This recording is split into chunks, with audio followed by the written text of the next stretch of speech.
Hello dear students, ഇന്നത്തെ ക്ലാസ്സിൽ നമ്മൾ ഡിസ്കസ് ചെയ്യാൻ പോകുന്നത് കാലിക്കറ്റ് യൂണിവേഴ്സിറ്റിയിലെ BA സോഷ്യോളജിയിലെ 4th സെമ്മിലെ സോഷ്യോളജി ഓഫ് കേരള എന്ന് പറയുന്ന പേപ്പറാണ്. ഇന്ന് നമ്മൾ ഡിസ്കസ് ചെയ്യാൻ പോകുന്ന ടോപ്പിക്കാണ് കേരളാസ് പീപ്പിൾ സയൻസ് മൊമെൻറ്റ്. നമുക്ക് സ്റ്റാർട്ട് ചെയ്യാം.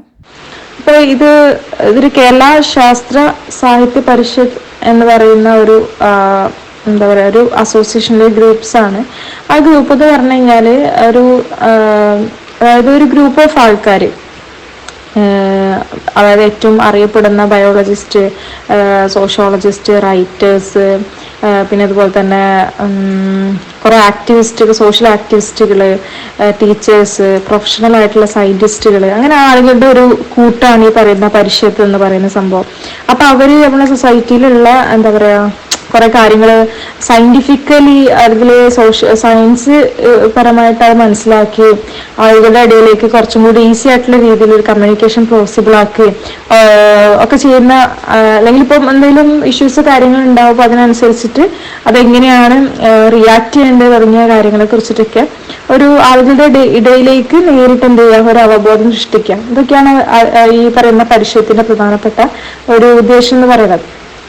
കേരള ശാസ്ത്ര സാഹിത്യ പരിഷത്ത് എക്സ്റ്റാബ്ലിഷ് ചെയ്തത് 1963 അതിലൊരു ഗ്രൂപ്പ് ഓഫ് സയൻസ് റൈറ്റേഴ്സ് ഉണ്ടായിരിക്കും. അവരുടെ പ്രധാനപ്പെട്ട ഉദ്ദേശം എന്ന് പറയുന്നത് ബുക്കുകൾ, ജേർണൽസ്, ആർട്ടിക്കിൾസ്, ലെക്ചേഴ്സ്, ക്യാമ്പയിൻസ് നടത്തുക, സെമിനാർസ് നടത്തുക, ബുക്സുകൾ പബ്ലിഷ് ചെയ്യുക, ഇതൊക്കെയാണ് അവരുടെ മെയിൻ ഉദ്ദേശം എന്ന് പറയുന്നത്.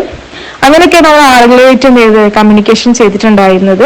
അപ്പൊ അവർ ഈ പറയുന്ന പരിഷത്ത് എന്ന് പറഞ്ഞു കഴിഞ്ഞാൽ to take science to the people, ആളുകളുടെ ഇടയിലേക്ക് പോയിട്ടും അല്ലെങ്കിൽ ആളുകളുടെ ഇടയിലുള്ള സയൻസിന് എന്ത് ചെയ്യാം, മനസ്സിലാക്കാം. അതുപോലെ സയൻസ് ഫോർ സോഷ്യൽ റെവല്യൂഷൻ, സമൂഹത്തിൽ ഒരു മാറ്റം കൊണ്ടുവരാൻ വേണ്ടിയിട്ട് ഉള്ള സയൻസ്, അതാണ് സയൻസ് ഫോർ സോഷ്യൽ റെവല്യൂഷൻ കൊണ്ട് ഉദ്ദേശിക്കുന്നത്.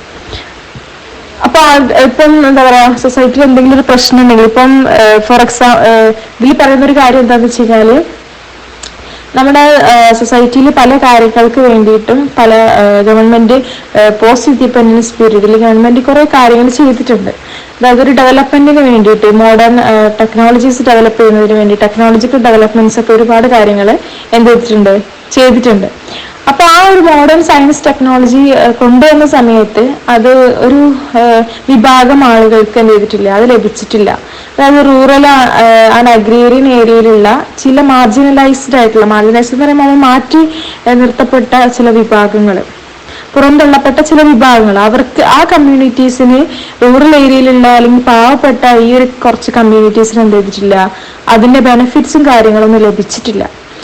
അപ്പൊ ആ ഒരു കാര്യം നോക്കി കണ്ടുകൊണ്ടാണ് അവരെന്ത് ചെയ്യുന്നത്, ആ ഒരു പീപ്പിൾസിനെ, ആ ഒരു പോപ്പുലേഷനെ ബേസ് ചെയ്തിട്ടാണ് അവരെന്ത് ചെയ്യുന്നത്, ഈ പറയുന്ന കുറെ കാര്യങ്ങൾ അവർ ഡിസ്കസ് ചെയ്യുന്നതും പറയുന്നതൊക്കെ.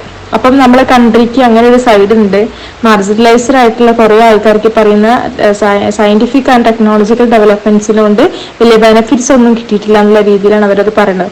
അപ്പൊ ആളുകൾക്കിടയിൽ അവയർനെസ് ക്രിയേറ്റ് ചെയ്യുക, അതുപോലെ പബ്ലിക്കിനെ കുറച്ചും കൂടെ ഈ കാര്യങ്ങളൊക്കെ സയന്റിഫിക് ആയിട്ടുള്ള ഒരു അവയർനെസ് ഉണ്ടാക്കിയെടുക്കുക. അതുപോലെ തന്നെ മാർജിനലൈസ്ഡ് ആയിട്ടുള്ള ആൾക്കാരുടെ ഇടയിൽ എങ്ങനെയാണ് ഈ പറയുന്ന സയൻസ് ആൻഡ് ടെക്നോളജി യൂസ് ചെയ്യുക എന്നുള്ളത് ആളുകളുടെ ഇടയിലേക്ക് എത്തിക്കുക, അതിനുവേണ്ടി സെമിനാർസ് കണ്ടക്ട് ചെയ്യുക, അതുപോലെ ജേർണൽസ് പബ്ലിഷ് ചെയ്യുക, ബുക്ക് പബ്ലിഷ് ചെയ്യുക, അങ്ങനെ കുറെ കാര്യങ്ങൾ ചെയ്യാം. അപ്പം പിന്നെ അതുപോലെ തന്നെ ഇതിൽ പിന്നെ പറയുന്നത് വെച്ചാല് 8 ഏപ്രിൽ 1962 പരിഷത്ത് ഫോം ചെയ്തത്. കോഴിക്കോടിലാണ്, ഇംപയർ ഹോട്ടലിലാണ്. CKD പണിക്കര്, അതുപോലെ തന്നെ KG അടിയൂര്, കൊന്നിയൂർ Narendran Nair, KK Nair, KKP Menon, അങ്ങനെ കുറെ ആളുകൾ കൂടി ചേർന്നിട്ടാണ് ഈ പറയുന്ന ഒരു പരിഷത്ത് ക്രിയേറ്റ് ചെയ്തിട്ടുണ്ടായിരുന്നത്. ഇപ്പം നേരത്തെ ഞാൻ പറഞ്ഞ പോലെ അതിൽ ഒരുപാട് പ്രൊഫഷനിലുള്ള ഒരുപാട് ആൾക്കാരെ ഒരുമിച്ച് കൂടിയിട്ടാണ് ഈ പരിഷത്ത് ഫോം ചെയ്തത്. റൈറ്റേഴ്സും സയൻസ് ടീച്ചേഴ്സും പ്രൊഫഷണൽ സയന്റിസ്റ്റുകൾ, സോഷ്യൽ ആക്ടിവിസ്റ്റുകൾ, അങ്ങനെ ഒരുപാട് പേര് കൂടി ചേർന്നിട്ടാണ് ഈ പരിഷത്ത് കൊണ്ടുവന്നിട്ടുള്ളത്. അപ്പം ഈ പരിഷത്തിന് കുറച്ച് ഒബ്ജക്റ്റീവ്സ്, ലക്ഷ്യങ്ങളുണ്ട്. അത് പറയുന്നുണ്ട്, 4 ലക്ഷ്യങ്ങൾ പറയുന്നുണ്ട്. ഒന്നാമത്തെ എന്താണ്, ആളുകളുടെ ഡെയിലി ഇൻട്രസ്റ്റ് ആൻഡ് അവയർനെസ് ഉണ്ടാക്കുക, എന്തിനെ കുറിച്ചിട്ട്, മോഡേൺ സയൻസിനെ കുറിച്ചിട്ട് എന്ത് ചെയ്യുക, ആളുകളുടെ ഡെയിലി ഒരു ഇൻട്രസ്റ്റ് കൾട്ടിവേറ്റ് ചെയ്യുക, ഉണ്ടാക്കിയെടുക്കുക. രണ്ടാമതായിട്ട് പറയുകയാണെന്നുണ്ടെങ്കിൽ ഈ പറയുന്ന ബുക്സോ കാര്യങ്ങളും ഒക്കെ എന്ത് ചെയ്യുക, പീരിയോഡിക്കൽസ് ഒക്കെ എന്ത് ചെയ്യുക, മലയാളത്തിൽ അവർക്ക് അവൈലബിൾ ആക്കി കൊടുക്കുക.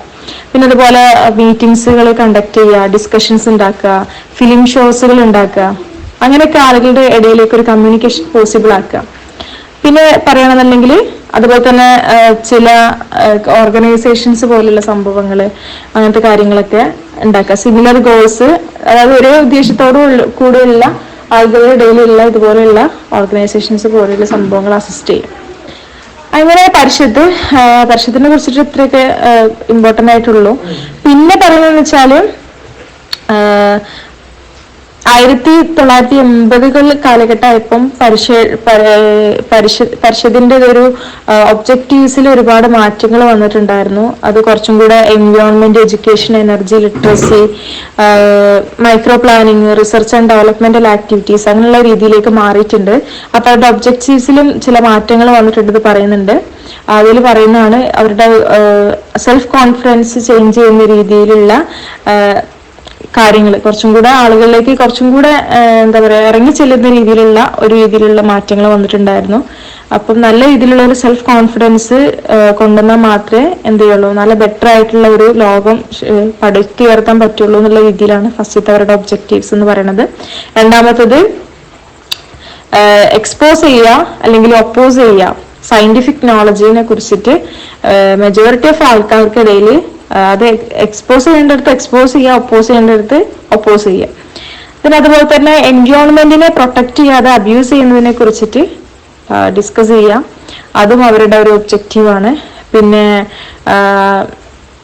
ഡെവലപ്മെന്റ്സിനെ കുറിച്ചിട്ടും ഈക്വാലിറ്റിനെ കുറിച്ചിട്ടും സസ്റ്റൈനബിലിറ്റിനെ കുറിച്ചിട്ടൊക്കെ ആളുകളുടെ ഇടയിലേക്ക് ഒരു ഹെൽപ്പ് കൊടുക്കുക, അല്ലെങ്കിൽ ആളുകളുടെ ഇടയിൽ ഒരു ചെറിയൊരു ചർച്ചാ വിഷയങ്ങൾ സൃഷ്ടിക്കുക, അങ്ങനത്തെ സംഭവങ്ങളൊക്കെ.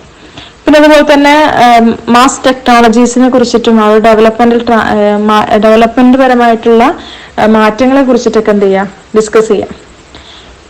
ഇങ്ങനെ ഇത്രയും കാര്യങ്ങളൊക്കെയാണ് അതിൽ വരുന്നത്. അങ്ങനെ ഇത്രയും ഇമ്പോർട്ടൻ്റ് ആയിട്ടുള്ള സംഭവങ്ങളൊക്കെയാണ് ഈ ഒരു പരിഷത്തിന്റെ ഇതിലുള്ളത്. അപ്പൊ അവർ പ്രധാനമായിട്ട് എന്താണ് ഇൻഡിവിജ്വൽ ലൈഫും അതുപോലെ തന്നെ ഈ എന്താ പറയാ ആളുകളുടെ ഇടയിലേക്ക് പോയിട്ട് അവരുടെ ഇൻട്രസ്റ്റുകൾ മനസ്സിലാക്കിയിട്ടും അതുപോലെ തന്നെ ആളുകളുടെ ഇടയിൽ കുറച്ചും കൂടെ അവയർനെസ് ക്രിയേറ്റ് ചെയ്യുന്നതിന് വേണ്ടിയിട്ടൊക്കെയാണ് ഈ പറയുന്ന കാര്യങ്ങൾ ചെയ്യുന്നത്. പ്രധാനമായിട്ട് അവർ ആ സമയത്ത് പിന്നെ ഫോക്കസ് ചെയ്തിട്ടുള്ളത് തന്നെ 3 കാര്യങ്ങളാണ്. എഡ്യൂക്കേഷന്, പിന്നെ അതുപോലെ തന്നെ കൺസർവേറ്റീവ്, അതുപോലെ ഉള്ള കാര്യങ്ങൾ, എഡ്യൂക്കേഷൻ, എൻവയോൺമെന്റ്, ഹെൽത്ത്, അങ്ങനത്തെ കാര്യങ്ങളൊക്കെയാണ് അവർ കോൺസെൻട്രേറ്റ് ചെയ്തിട്ടുള്ളത്. അപ്പൊ ഇത്രയും കാര്യങ്ങളാണ് ഈ ഒരു പരിഷത്തിൽ പറയാനുള്ളത്.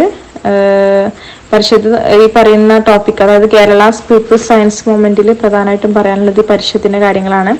അപ്പോൾ ഇത് മനസ്സിലായെന്ന് വിചാരിക്കും. ഇത്രയൊക്കെ കാര്യങ്ങളാണ് ഇതിൽ ഡിസ്കസ് ചെയ്യാനുള്ളത്. അപ്പോൾ നന്നായിട്ട് പഠിക്കുക, നന്നായിട്ട് എക്സാം എഴുതുക. Thank you for watching.